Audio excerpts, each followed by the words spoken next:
నమస్తే రమగారు. నమస్తే జయ.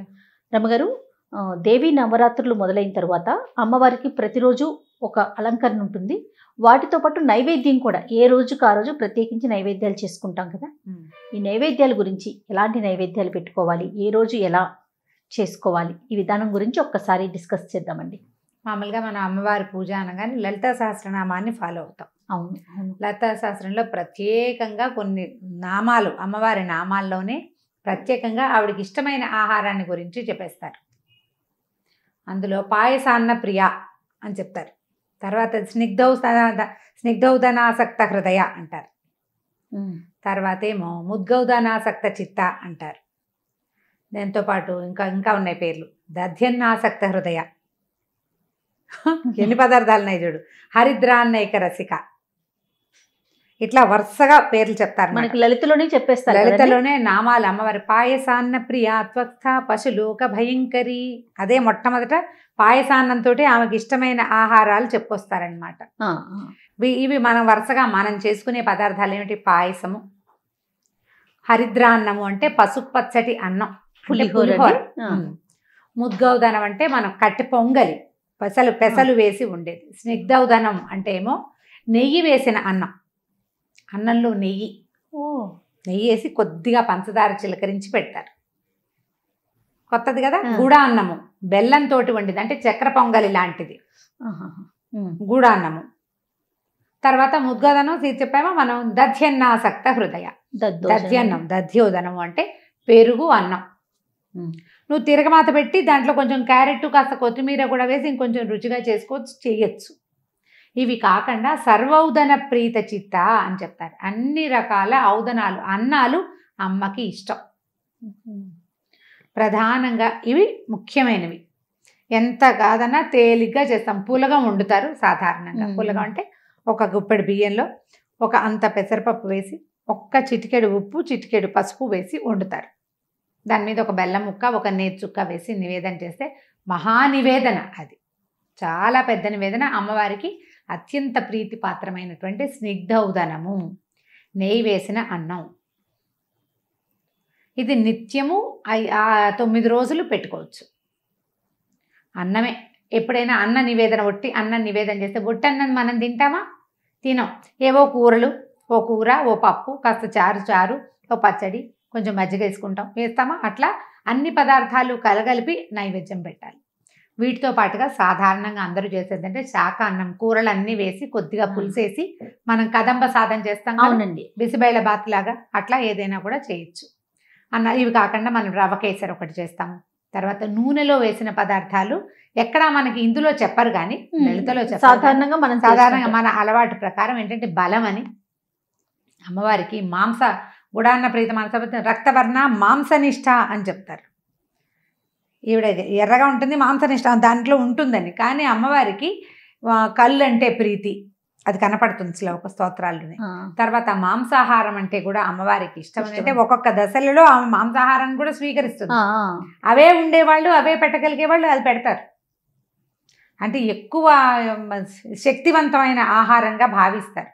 దాన్ని ఏం చేస్తారంటే మినుము దాంతో సమానమని మినుములు పెట్టాలనుకుంటాం. మినుములతోటి అన్నం వండి పెట్టారు కాబట్టి మినుముతో గారెలు చేసి పెడతాం. మినుముతో గారెలు చేస్తాం. అక్కడి నుంచి భూదేవితో సమానమైనటువంటి బూరెల్ని చేసి పెడతాం. భూమి మీద ఏముంటుంది? కొంతేమో నీరు, కొంత భూమి ఉంటుంది. భూమిలో అంతా అదే కదా, సగం భూమి, కొంత అది 70% నీరును, మిగిలిందేమో మట్టి ఉంది. అట్లా ఒక బూరె ఒక తీపి పదార్థము, దాని చుట్టూతో ఇంకొక కవర్తో వేసింది. భూగోళానికి సమానమైంది బూరె. అందుకని అది పెడతాం. గారెలు, బూరెలు. మనం కేసరి చేసుకుంటాం. ప్రాంతాలని బట్టి ఇవన్నీ మారుతాయి జయ. కొన్ని చోట్ల మనమేమో బొంబాయి రవ్వతో కేసరి చేస్తాం, రవ్వ కేసరి. గోధుమ రవ్వతో కేసరి చేసే వాళ్ళు కూడా విరివిగానే కనిపిస్తారు. మళ్ళీ ఈ బూరెల్లో కూడా మనం శనగపప్పు బూరెలు చేస్తాం, కందిపప్పు బూరెలు, తర్వాత ఏమో పెసరపప్పు బూరెలు, బొబ్బరి పప్పుతో బూరెలు చేసే విధానం కూడా ఉంది. వీటితో పాటుగా మన ఊళ్ళల్లో మనం విరివిగా వండుకునే పాతకాలం నుంచి వండుతున్నటువంటి పదార్థాలను కూడా అమ్మవారికి నివేదన చేసుకోవచ్చు. అన్నం మెయిన్. ఏ రకమైన అన్నమైనా వీటిలలో ఈ 6-7 చెప్పాం కదా, వీటిలలో ఏ రకమైన అన్నాన్ని ఆఖరికి నెయ్యి వేసి ఉట్టి అన్నంలో కొంచెం పంచదార పెట్టినా కూడా చాలా అమ్మకి నైవేద్యం. అలా కూడా పెట్టుకోవచ్చు, అది కూడా పెట్టచ్చు. ఆవిడకి అది కూడా ఇష్టమే. వీటితో పాటుగా మనం పళ్ళు, పాలు, తర్వాత ఏమో వడపప్పు, పానకము, కొబ్బరికాయలు, అన్ని రకాల పళ్ళు, ఏవైనా ఎండు ఖర్జూరాలు లాంటివి, ఎండిన పళ్ళు, డ్రై ఫ్రూట్స్, అవన్నీ కూడా నివేదన చేసుకోవచ్చు. పంచదార పానకమా బెల్లం పానకమా అని అనుమానాలు. మన ఇళ్లలో ఏది అలవాటు ఉంటే అది ఎలాగైనా పెట్టచ్చు. పంచదార పానకం పెడతాం, పటిక బెల్లం పానకం పెడతారు, బెల్ల పానకం పెడతాం. బూరెల్లో పాయసంలో కూడా పంచదార వాడే అలవాటు ఉంటే పంచదార, బెల్లం వాడే బెల్లం. హరిద్రాన్నయ్యకి రచిక అని చెప్తారు. అమ్మవారికి పులిహోర ఇష్టం అంటే చింతపండు పులిహోర అని శాస్త్రం లేదు.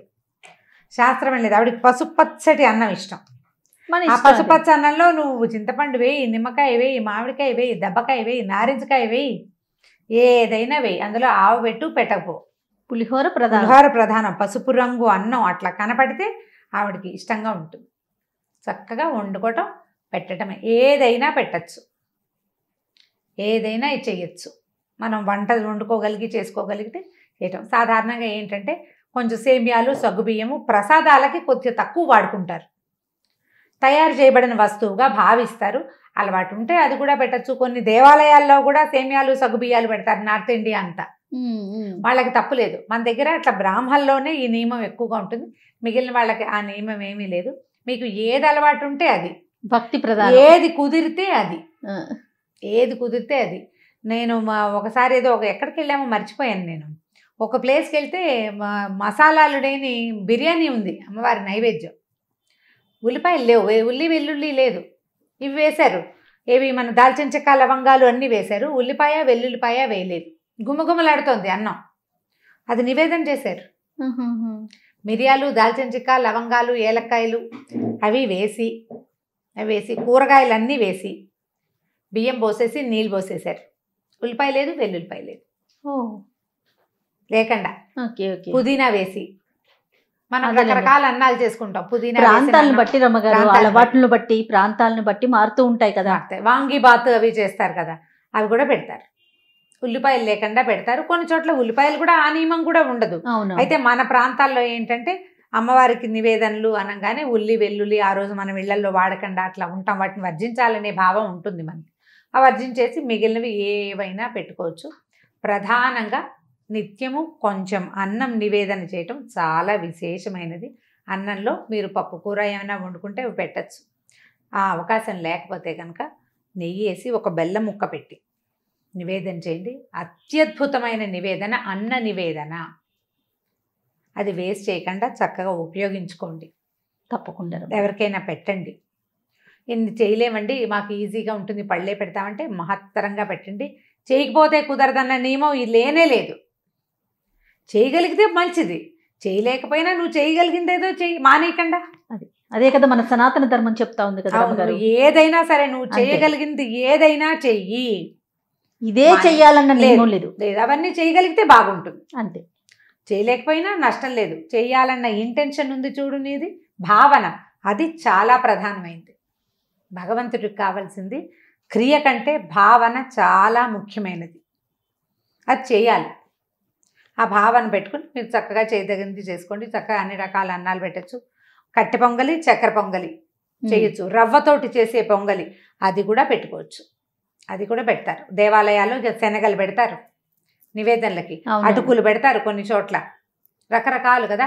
అల్లం వేసిన గారెలు, తర్వాత ఏమో అల్లం లేకుండా ఒట్టిగా వేసిన గారెలు, తీపి గారెలు, తీయటి బూందీ, శనగ పిండితో చేసిన బూందీ, లడ్డూలు శనగపిండితో చేసినవి. ప్రాంతాలను బట్టి మారితే ఏవి ఓపికంటే అవి ప్రతిరోజు నిత్యము ఆరాధన, నమస్కారం చేసుకోవటం, ఏదైనా చదువుకోవటం. ఆ సమయానికి అమ్మవారి దగ్గర సన్నిధిలో చక్కగా కూర్చోవటం, స్థిమితంగా కూర్చుని మీకు చేతనైన నైవేద్యం పెట్టుకోండి. ఏది చేసినా పర్వాలేదు. తప్పకుండా రమ్మ గారు. నమస్తే. నమస్తే జీ.